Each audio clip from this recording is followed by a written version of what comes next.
What the heck is going on with this game? You might have read articles like the RTX 4090 is unable to play at 4K, or it can't even hit 60 FPS at 1440p with ray tracing on, or that you need to turn off simultaneous multi-threading or hyper-threading to get your frame rates up, which you should never need to go into the BIOS and turn off features in order to get a game to run. The second patch for Jedi Survivor just dropped, where they claim to have improved non-RT performance. So, which of the above claims are still true post-patch? Let's jump into the benchmark results and see.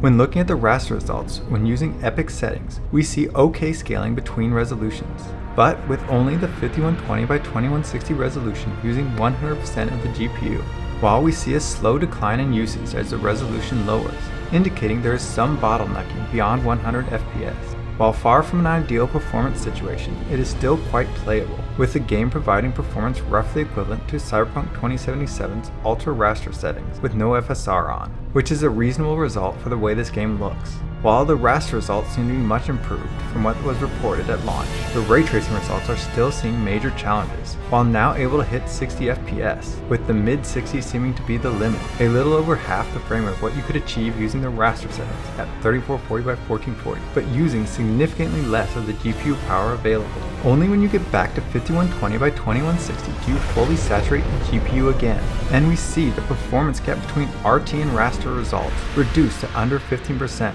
You can actually best the raster results with FSR, but you're still stuck in the mid-60s, and you're now underutilizing the GPU. During all this testing, the CPU's primary core only peaked at 92% usage for a split second, while average usage was around 75%, while other cores peaked to in the low 80s. So there is still CPU headroom left unused, and the 1% lows aren't mangled like you would expect from a CPU bottleneck.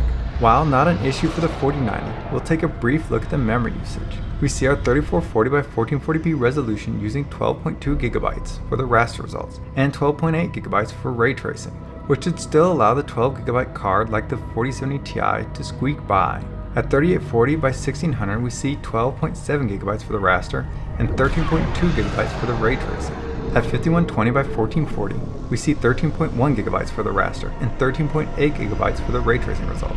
And at 5120 by 2160, we see 13.4 GB for the raster and 14.9 GB for the ray tracing results. Certainly high memory usage, but not astronomical numbers. But it does bring further into question Nvidia's choice to use only 12 GB on the 4070 Ti.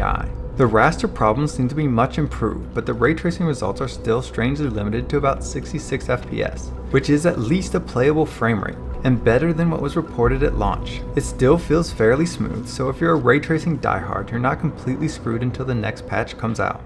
Let's hope the ray tracing patch comes out as swiftly behind the heels of this patch, as this one did after the day 1 patch. I would have liked to have had a full GPU roundup here, but EA likes to lock you out of your game if your PC hardware changes too frequently.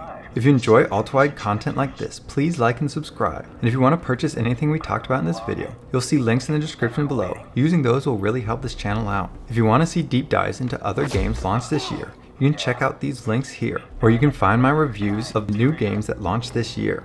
Thank you and have a great day.